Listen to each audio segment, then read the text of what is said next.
वफाकी आईनी अदालत का फैसला किसी अदालत में चैलेंज नहीं हो सकेगा। आईनी अदालत का चीफ जस्टिस सदर वजीर आजम के एडवाइस पर मुकर्रर करेंगे। आईनी तरमीम से मुतालिक हुकूमती मुसव्वदे के नुकात सामने आ गए। मुजव्वज़ा तरमीम के मुताबिक वफाकी आईनी अदालत चीफ जस्टिस समेत 7 अरकान पर मुश्तमिल होगी। चीफ जस्टिस और 2 सीनियर तरीन जजेस रुकन होंगे। आईनी अदालत के पहले चीफ जस्टिस और 3 सीनियर जजेस का तकर्रुर कमेटी की सिफारिश पर किया जाएगा। कमेटी में 4 अरकान पार्लियामेंट, वफाकी वजीर कानून और पाकिस्तान बार काउंसिल का नुमाइंदा शामिल होगा। दोनों ऐवानों से हुकूमत और अपोजिशन से 2-2 अरकान लिए जाएंगे। वफाकी आईनी अदालत की चीफ जस्टिस की मुद्दत 3 साल और उम्र की बालाई हद 68 साल होगी।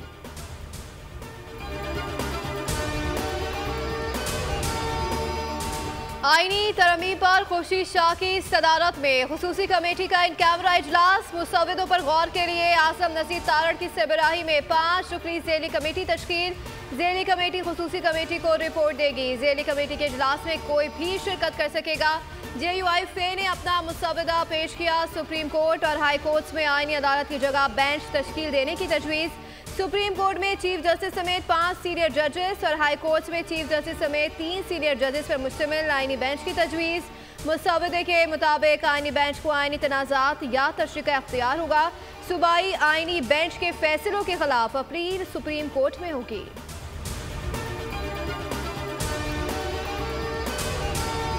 पहली बात तो ये है कि ये जुडिशल कमीशन बनने से पहले ये सारी अपॉइंटमेंट्स जो हैं 1935 से लेके ऑनवर्ड, ये सारी अपॉइंटमेंट्स किसी ज़माने में गवर्नर जनरल, किसी ज़माने में सदर, किसी ज़माने में मार्शल लॉ एडमिनिस्ट्रेटर भी करते रहे हैं। और ये इख्तियार अमेरिका में कौन अपॉइंट करता है? सदर करता है और पार्लियामेंट की कमेटी इंटरव्यू करती है और एक लंबा प्रोसेस होता है।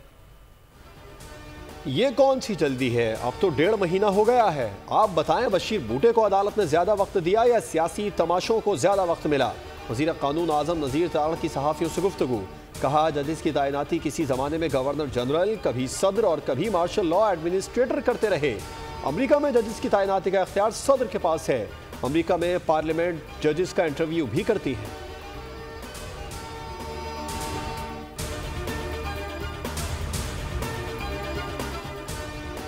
वफाकी आईनी अदालत का क़याम कायदे आज़म का ख्वाब था। उन्होंने सबसे पहले वफाकी आईनी अदालत की तजवीज़ पेश की। पीपल्स पार्टी के चेयरमैन बिलावल भुट्टो जरदारी का ट्विटर पैगाम कहा, कायदे आज़म मोहम्मद अली जिन्ना ने पहली मरतबा वफाकी आईनी अदालत की तफसील 27 अक्टूबर 1931 को लंदन में मुनक़दा गोलमेज़ कॉन्फ्रेंस में पेश की।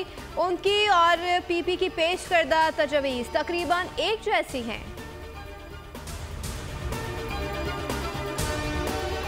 मुजव्वज़ा आईनी तरमीम के खिलाफ दरख्वास्त पर समाअत के लिए 3 रुकनी बेंच तश्कील। चीफ जस्टिस काजी फायज ईसा की सरबराही में बेंच 17 अक्टूबर को समाअत करेगा। जस्टिस नईम अख्तर अफगान और जस्टिस शाहिद बिलाल हसन बेंच में शामिल होंगे। सुप्रीम कोर्ट बार के साबिक सदर आबिद जुबैरी ने मुजव्वज़ा आईनी तरमीम के खिलाफ आईनी दरख्वास्त दायर की थी।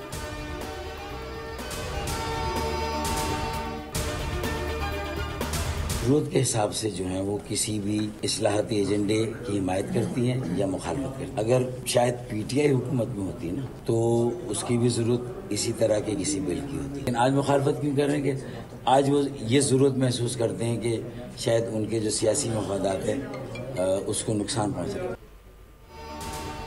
कल कमेटी इजलास में नहीं थे, इसलिए कोई मुसव्वदा नहीं देखा। मुस्लिम लीग नून और पीपल्स पार्टी आईनी तरमीम के लिए वकालत और PTI की मुखालफत कर रही है। MQM रहनुमा फारूक सत्तार की मीडिया से गुफ्तगू। कहा, PTI मुखालफत इसलिए कर रही है क्योंकि सियासी मफादात हैं, क्योंकि आजकल सियासी मफादात को देखा जाता है, उसूल की पासदारी कोई नहीं करता।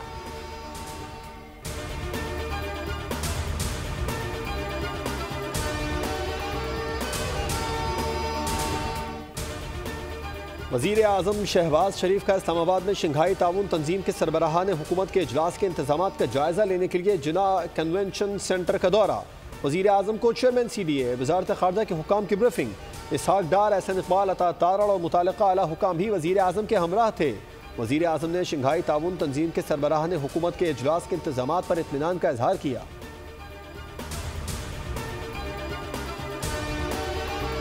कि रियासत के जितने भी वसाइल हैं, रियासत का जितना भी माइट है, वो इंशाअल्लाह ताला कारफरमा होगा इस यलगार को और पाकिस्तान की जो है साख को तबाह करने का जो एक अटैम्प्ट है, ये पाकिस्तान की सालमियत पे हमला है। उसको रोकने के लिए पूरा माइट जो है रियासत की, पूरी ताकत जो है रियासत की इंशाअल्लाह ताला इस्तेमाल होगी। अदलिया ने बानी पीटीआई को धड़ाधड़ रिलीफ दे दिया। अदालत को अब तक नोटिस ले लेना चाहिए था। पीटीआई वाले शंघाई ताउन तंजीम के हम इजलास को सबूताज करना चाहते हैं। वज़ीर दिफा ख्वाजा आसिफ ने अदलिया से एहतजाज की कॉल पर अज खुद नोटिस देने का मुतालबा कर दिया। न्यूज़ कॉन्फ्रेंस में कहा, यह पाकिस्तान की सालमियत पर हमला है। रियासत की पूरी ताकत इस यलगार को रोकेगी। बानी पीटीआई ने तो जाली एब्सोल्युटली नॉट कहा था, हम अब असली एब्सोल्युटली नॉट कहते हैं।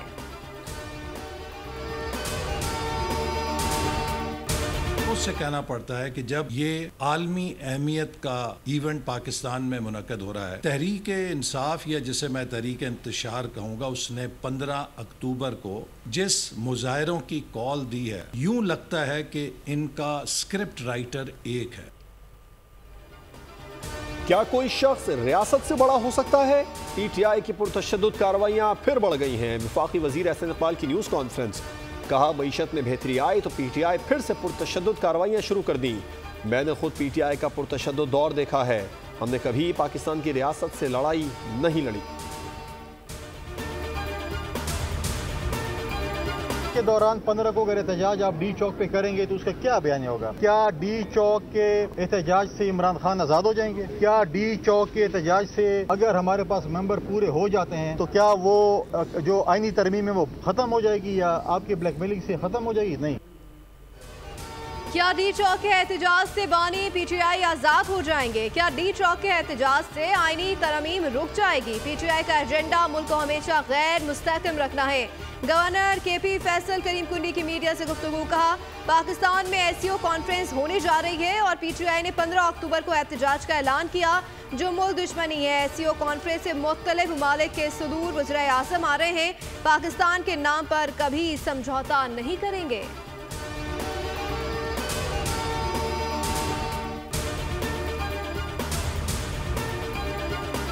एग्जैक्टली 15 और 16 जो उस कॉन्फ्रेंस के डेज हैं, उसके अंदर ये प्लान किया गया है कि इस्लामाबाद पे यलगार करनी है। एक ऐसी जमात जिसका एक ट्रैक रिकॉर्ड है कि उन्होंने सिर्फ इस मुल्क में फितना और फसाद बर्पा करना है। इतनी मेहनत के बाद पाकिस्तान में सालों बाद एक बहुत बड़ी कॉन्फ्रेंस एससीओ होने जा रही है। पीटीआई एक दहशतगर्द जमात है। तहरीक फसाद ने रियासत के खिलाफ ऐलान जंग किया है, जवाब दिया जाएगा। एससीओ इजलास के मौके पर एक जमात फिर से इस्लामाबाद पर यलगार को तैयार है।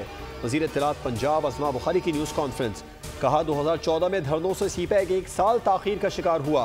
पंजाब के लोग इनके एहतजाज में दिलचस्पी नहीं रखते। पंजाब के अवाम ने इस जमात के एहतजाज की कॉल को मुस्तरद कर दिया।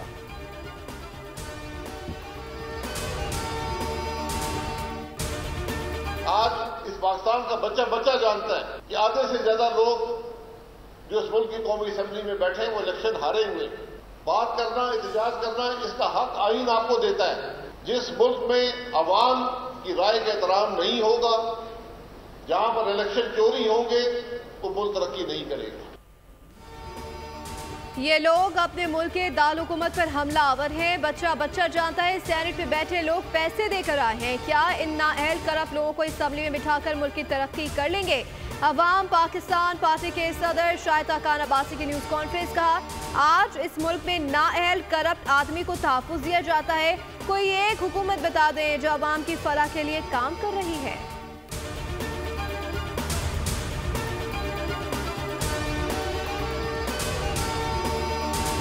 इस एहतजाज की सिर्फ मजम्मत नहीं करेंगे, मुरम्मत भी होगी। ये जमात सियासी जमात नहीं है। मैं मौलाना साहब से भी कहूंगा, मौलाना साहब को भी सख्त मौक़िफ़ लेना पड़ेगा ऐसे लोगों के खिलाफ जो सियासत नहीं कर रहे बल्कि रियासत को कमजोर कर रहे हैं। रियासत और रियासती अदारे ब्लैकमेल नहीं होंगे। शंघाई ताउन तंजीम समिट के दौरान एहतजाज की मजम्मत नहीं, मरम्मत भी होगी। पाकिस्तान और उसके इदारों पर हमला करने वाली सियासी जमात नहीं हो सकती। 15 अक्टूबर को एहतजाज की कॉल से आप दुनिया को क्या बताना और दिखाना चाहते हैं? नून लीगी रहनुमा तलाल चौधरी की न्यूज़ कॉन्फ्रेंस, कहा मौलाना साहब को सख्त मौक़िफ़ लेना पड़ेगा। आपको तकलीफ IMF डील की है या SCO इजलास होने की है? एहतजाज के नाम पर धावा बोला जा रहा है। ये कौन सा एहतजाज है जो पाकिस्तान के खिलाफ है?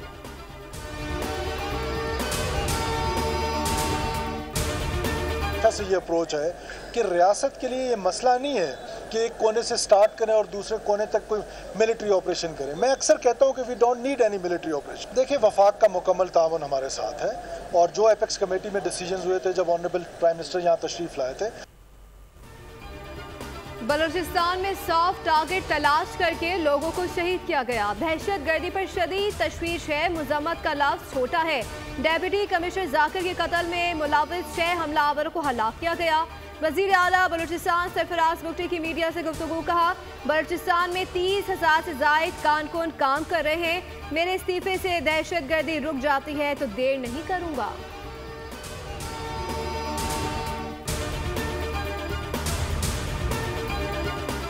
वज़ीर आज़म शहबाज शरीफ से MQM पाकिस्तान के वफ़द की मुलाकात। MQM वफ़द ने आईनी तरमीम का मुसविदा वज़ीर आज़म को पेश कर दिया। आर्टिकल 140A में तरमीम के जरिए नई मकामी हुकूमतों के निज़ाम की तजवीज़। MQM ने 5 बड़े शहरों को मेट्रोपोलिटन शहर करार देने की तजवीज़ दे दी। 50 लाख से ज़ायद आबादी वाले हर शहर को मेट्रोपोलिटन करार दिया जाए। मुजव्वज़ा तरमीम में कहा गया है कि मकामी हुकूमतों के इंतखाबात इलेक्शन कमीशन कराएगा। हर मकामी हुकूमत 5 साल के लिए मुंतखब और मेयर का इंतखाब बराह रास्त किया जाए। मुस्लिम लीग नून का आला सतह का वफ़द इसहाक डार की सरबराही में MQM के मरकज़ बहादुराबाद आएगा। मुस्लिम लीग नून का वफ़द कल आईनी तरमीम के मुसविदे पर MQM क़यादत को एतमाद मिलेगा।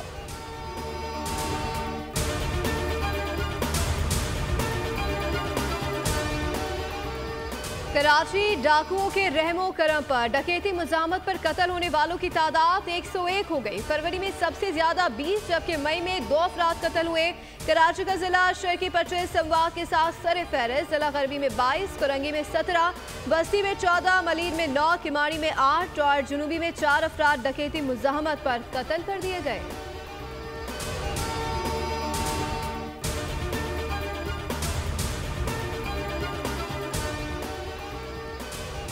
शहर कायद में आज भी शदीद गर्मी की लहर बरकरार। कराची में पारा 36 डिग्री तक जा पहुंचा। गर्मी की शिद्दत 38 डिग्री महसूस की गई।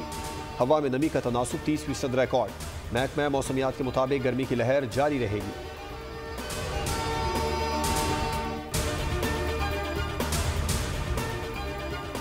लाहौर दुनिया का पहला और कराची तीसरा आलूदा तरीन शहर करार। कराची की फिजा मुजरे सेहत जबकि लाहौर की इंतहाई मुजरे सेहत करार।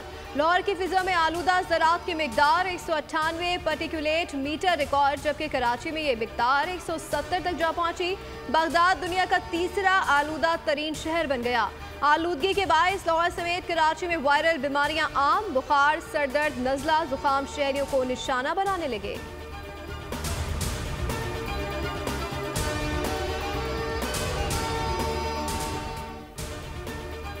बानी PTI की सेहत के लिए फिक्रमंद। अमरीकी रुकन कांग्रेस टॉम सवाजी के बारे में अहम इंकशाफात सामने आ गया। टॉम सवाजी ने अडियाला जेल में बानी PTI की सेहत के बारे में वजीर खारजा ब्लिंकन को खत लिखकर इजहार तशवीश किया था।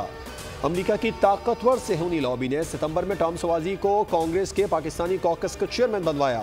टॉम सवाजी अपनी सेहूनी नवाजी और अमरीकी यहूदी कम्युनिटी के बड़े हमदर्द की हैसियत से मशहूर हैं।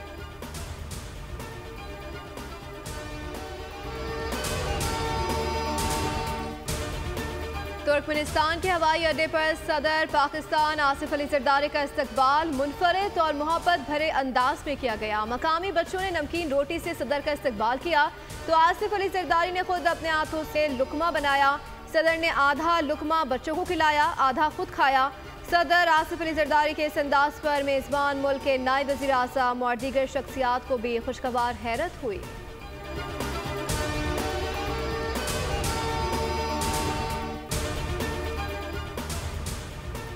डेंगू, चिकनगुनिया और दीगर बीमारियों के बाद सिंध में खन्नाक के मरीज भी तेजी से सामने आने लगे। महकमा सेहत सिंध ने 160 केसेस की तस्दीक कर दी है। सिंध इन्फेक्शन डिजीज अस्पताल में खन्नाक के 12 मरीज जेर इलाज हो। शहीद बेनज़ीराबाद और लाड़काना में एक शख्स खन्नाक के हाथों जान गंवा चुका है। तिब्बी माहिर का कहना है कि ये बीमारी वैक्सीन से ख़त्म हो जाती है, तवज्जो देना होगी।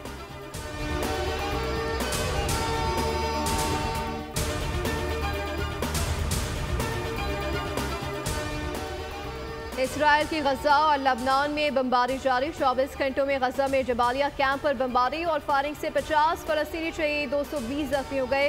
बैरूत पर भी बमबारी, 25 लबनानी शहीद, 40 जख्मी हुए। इसराइली सरहद के करीब अक़वाम मुत्तहिदा की आर्म्ड फोर्स के 5 एहलकार गोली लगने से जख्मी हो गए। एक एहलकार जख्मों की ताब न लाते हुए जान की बाजी हार गया। फ्रांस ने लबनान में अक़वाम मुत्तहिदा के आम दस्तों पर हमले पर इसराइली सफ़ीर को तलब कर लिया। कहा यह हमले बैन अक़वामी क़वानीन की संगीन खिलाफ वर्जी हैं और उन्हें फौरी तौर पर बंद होना चाहिए। अमरीकी सदर ने इसराइल से आम दस्तों पर हमले न करने का मुतालबा किया है।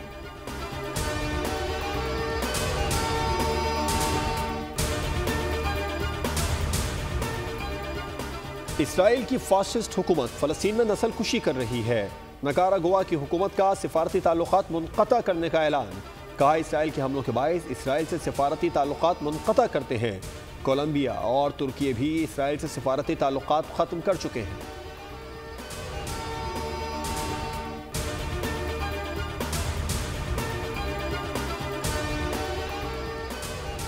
कामला हैरिस की हिमायत न करना नाकाबिले कबूल है। बराक ओबामा की सियाफाम अमरीकियों को सख्त वार्निंग। ओबामा कहते हैं कि सियाफाम कामला हैरिस को इसलिए वोट नहीं देना चाहते क्योंकि वो खातून है।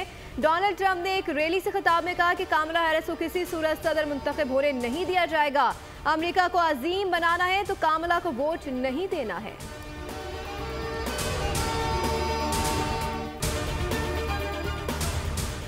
अमरीकी रियासत फ्लोरिडा में मिल्टन ने तबाही मचा दी। रियासत में सदी के सबसे बड़े तूफान से अमवात की तादाद 17 हो गई। 25 लाख मकानात और दफातर ताहाल बिजली से महरूम। अमरीकी सदर जो बाइडन ने कहा कि रियासत फ्लोरिडा में सदी के सबसे बदतरीन तूफान मिल्टन से 50 अरब डॉलर के नुकसान का खदशा है।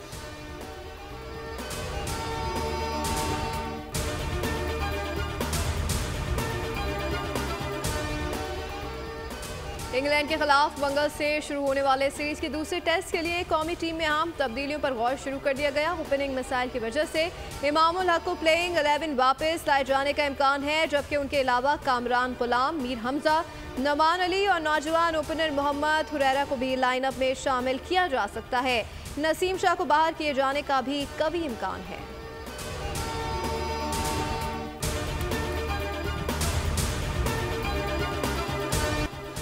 T20 विमेन वर्ल्ड कप के आज के दूसरे मार्के में बांग्लादेश ने जनूबी अफ्रीका को 107 रन का टारगेट दे दिया। टॉस जीतकर पहले बैटिंग करते हुए बांग्लादेश की टीम ने 3 विकेटों पर 106 रन स्कोर किए। इससे पहले न्यूजीलैंड ने श्रीलंका को 8 विकेटों से शिकस्त दे दी। 116 रन का हदफ कीवीज ने बगैर किसी मुश्किल के 2 विकेटों पर हासिल कर लिया।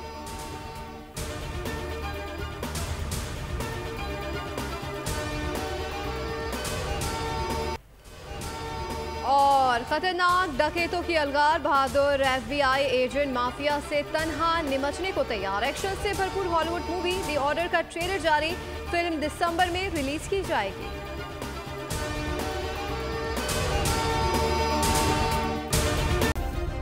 सब्सक्राइब करें और बेल दबाएं ताकि कोई खबर रह न जाए।